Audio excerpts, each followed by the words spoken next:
Armenia വരുന്നവർ ഒരിക്കലും ഈ 3 മാസങ്ങളിൽ വിസ എടുക്കരുത്. നമസ്കാരം, പുതിയൊരു വീഡിയോയിലേക്ക് സ്വാഗതം. ആദ്യം തന്നെ പറയാം, അർമേനിയയുടെ എല്ലാ അപ്ഡേറ്റുകളും അറിയാനായിട്ട് ചാനലൊന്ന് സബ്സ്ക്രൈബ് ചെയ്ത് വെക്കുക. നമുക്ക് അർമേനിയയുടെ വിസ കിട്ടാനായിട്ട് 3 ദിവസം മതി. അർമേനിയയുടെ സൈറ്റിൽ കൊടുത്തേക്കുന്നതാണ് 3 ദിവസം, 3 വർക്കിംഗ് ഡേയ്സ് മാത്രം മതി. ഓരോ ഏജൻറ്റുമാരും ക്യാഷ് വാങ്ങിച്ചിട്ട് വിസ കിട്ടാനായിട്ട് 3 മാസം 2 മാസം ഇത്രയൊക്കെയാണ് പറയുന്നത്. വെറും 3 ദിവസം മതി. 3 ദിവസം അല്ലെങ്കിൽ 4 ദിവസം, ഇതാണ് കറക്റ്റായിട്ട് വിസ പ്രോസസ്സിങ് ചെയ്യാനുള്ള ടൈം. ഇപ്പോൾ വിസ ഒരുപാട് റിജക്ഷൻ വരുന്നുണ്ട്. അതിൻ്റെ കാരണം 35 വയസ്സ് താഴെയുള്ളവർക്കാണ്. നമുക്ക് 2 ടൈപ്പ് വിസയാണ് ഇവിടെ കിട്ടുന്നത്. ഒന്ന് 21 ദിവസത്തെ വിസ, പിന്നെ 120 ദിവസത്തെ വിസ. അതിലിപ്പോൾ നമുക്ക് റിജക്ഷൻ ഇല്ലാതെ കിട്ടുന്ന വിസ എന്ന് പറയുന്നത് 120 ദിവസത്തെ വിസയാണ് ഇപ്പോൾ കിട്ടുന്നത്. 21 ദിവസത്തെ വിസ നമ്മൾ അപ്ലൈ ചെയ്യുമ്പോൾ അത് ഒരു 90% പേർക്കും അത് റിജക്റ്റായി പോകുന്നുണ്ട്. നമുക്കിപ്പോൾ വിസ എടുക്കാനായിട്ട് ആവശ്യമായുള്ളത് പാസ്പോർട്ട്, ഒരു ഫോട്ടോ, പിന്നെ നമുക്ക് ബാങ്ക് സ്റ്റേറ്റ്മെൻറ്റ് ചോദിക്കുന്നുണ്ട്. ഇപ്പോൾ 3 മാസത്തെ ബാങ്ക് സ്റ്റേറ്റ്മെൻറ്റ് അല്ലെങ്കിൽ പാസ്ബുക്കിൻ്റെ ഫ്രണ്ട് പേജിൻ്റെ ഒരു ഫോട്ടോ, ഇത്രയും മാത്രം മതി. അർമേനിയ വരുന്നവർ ഒരിക്കലും ഈ 3 മാസങ്ങളിൽ വിസ എടുക്കരുത്. അതായത് നവംബർ, ഡിസംബർ, ജനുവരി ഈ 3 മാസം കഴിഞ്ഞിട്ടേ നമുക്ക് വിസ എടുത്ത് ഇങ്ങോട്ട് വരാവൂ. കാര്യം ഇവിടെ ഒരു ജോലിയും ഇല്ല. പല ഫാക്ടറിയിൽ നിൽക്കുന്നവർ തന്നെ ഇപ്പോൾ നാട്ടിലോട്ട് കയറി പോവുകയാണ്. കാര്യം അവർക്ക് ജോലിയില്ല.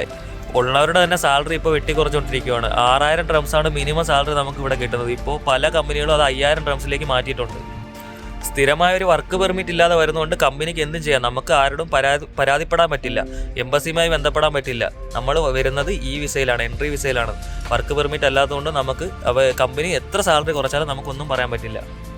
നമുക്ക് ഒരു പ്രശ്നവും കൂടാതെ ജോലി ചെയ്യാൻ പറ്റുന്നത്, അതായത് ഈ മാസങ്ങളിൽ നവംബർ, ഡിസംബർ, ജനുവരി ഈ മാസങ്ങളിൽ ഒരു പ്രശ്നവും കൂടാതെ ജോലി ചെയ്യാൻ പറ്റുന്നത് യാൻഡെക്സ് മാത്രമാണ്. ടാക്സി, ഫുഡ് ഡെലിവറി, ഇത് രണ്ടും മാത്രമാണ് ഒരു പ്രശ്നവുമില്ലാതെ നമുക്ക് ജോലി ചെയ്യാൻ പറ്റുന്നത്. ഇപ്പോൾ തണുപ്പ് സമയമാണ്. നമ്മൾ ഫുഡ് ഡെലിവറി ചെയ്യുമ്പോൾ എന്തായാലും ആ തണുപ്പ് നമുക്ക് ഒരു പ്രശ്നമാണ്. പക്ഷേ ജോലി ചെയ്യുന്നവർക്ക് അത് പ്രശ്നമല്ല. കാര്യം നമുക്ക് ആ യാൻഡെക്സ് എന്ന് പറയുന്ന കമ്പനി ഒരിക്കലും അടച്ചിടുന്നില്ല. നമുക്ക് 24 മണിക്കൂർ അത് ഓപ്പൺ ആണത്. അപ്പോൾ നമുക്ക് എപ്പോഴും വേണമെങ്കിലും ജോലി ചെയ്യാൻ പറ്റും. യാൻഡെക്സ് ടാക്സിയും ഫുഡ് ഡെലിവറിയും ചെയ്യുമ്പോൾ നമുക്ക് ഒരുപാട് ക്യാഷ് കിട്ടുന്നതുകൊണ്ട് നമ്മൾ എന്തായാലും ഒരു 12 മണിക്കൂർ കൂടുതൽ എന്തായാലും ജോലി ചെയ്യും. പക്ഷേ നമുക്ക് ഒരു 13-14 മണിക്കൂറൊക്കെ ആകുമ്പോൾ നമ്മുടെ ID ബ്ലോക്ക് ആവും. കാര്യം അതിൽ കൂടുതൽ ജോലി ചെയ്യാൻ പറ്റില്ല. യാൻഡെക്സിൽ നിന്ന് തന്നെ നമുക്ക് മെസ്സേജ് വരും, നമ്മൾ എന്തായാലും അത്രയ്ക്ക് റെസ്റ്റ് എടുക്കുക എന്നുള്ള ഒരു മെസ്സേജ് വരും. എന്തായാലും അത്രയും കൂടുതൽ ജോലി ചെയ്യാൻ പറ്റില്ല. റെസ്റ്റ് ഇല്ലാതെ നമ്മൾ ജോലി ചെയ്ത് എന്തായാലും നമുക്ക് പിന്നീട് അങ്ങോട്ട് അടുത്ത ദിവസങ്ങളിൽ ജോലി ചെയ്യാൻ കഴിയില്ല.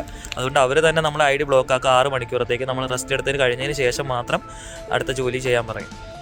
നമ്മൾ ഫുഡ് ഡെലിവറി അല്ലെങ്കിൽ ടാക്സി ഓടാനായിട്ട് വരുമ്പോൾ നമ്മൾ ലൈസൻസ് ഇൻ്റർനാഷണൽ ആക്കണം. അതിന് നമ്മുടെ നാട്ടിലൊരു 8500 രൂപയാണ് ചിലവ് വരുന്നത്. നമ്മുടെ നാട്ടിലെ ലൈസൻസും വാലിഡ് ആയിട്ടുള്ള ലൈസൻസ്, പിന്നെ ഒരു ഫോട്ടോ, പിന്നെ നമ്മുടെ ഒരു സൈനും കൂടെ, അത്രയും മാത്രം മതി. ഒരു വൈറ്റ് പേപ്പറിൽ സൈൻ ചെയ്തേക്കുക. ഇത്രയും കാര്യങ്ങൾ മാത്രം മതി. 8500 രൂപയാണ് നമുക്കിതിന് ചിലവ് വരുന്നത്.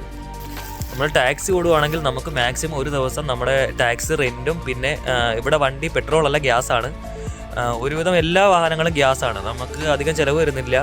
നമുക്ക് ഈ ടാക്സി റെൻറ്റും പിന്നെ ഗ്യാസിൻ്റെ എക്സ്പെൻസും കഴിഞ്ഞാൽ ഒരു നാട്ടിൽ നമുക്ക് 2500 രൂപയോളം, 2500-3000 രൂപയോളം നമുക്ക് ടാക്സി ഓടുമ്പോൾ കിട്ടുന്നതാണ്.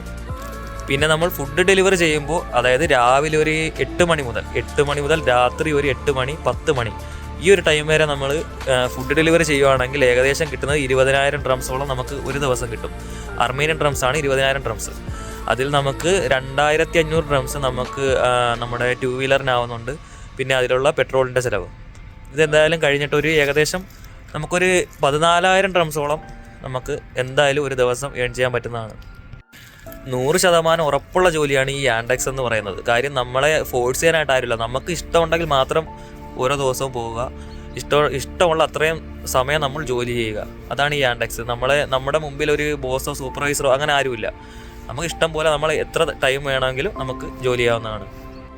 പിന്നെ പ്രത്യേകം ശ്രദ്ധിക്കുക, നമ്മളൊരു ഏജൻസി വഴിയാണ്, ഒരു ഏജൻറ്റ് വഴിയാണ് അർമേനിയയിൽ വരുന്നതെന്നുണ്ടെങ്കിൽ മാക്സിമം 1,50,000, 1,60,000 അത്രയും കൊടുത്താൽ മതി. അതിൽ കൂടുതൽ ഒരു കാരണവശാലും കൊടുക്കരുത്. ഒരുപാട് കൂടുതലാണത്.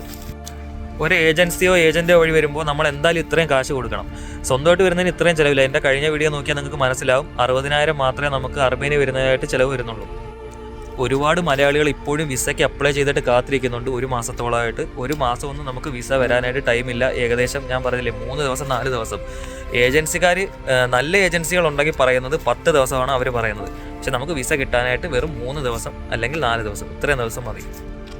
സത്യം പറഞ്ഞാൽ 120 ദിവസത്തെ വിസ എടുക്കുന്നതാണ് നല്ലത്. റിജക്ഷനും കാര്യങ്ങളൊന്നും വരാതെ നമുക്ക് എളുപ്പത്തിൽ വിസ കിട്ടുന്നതാണ്.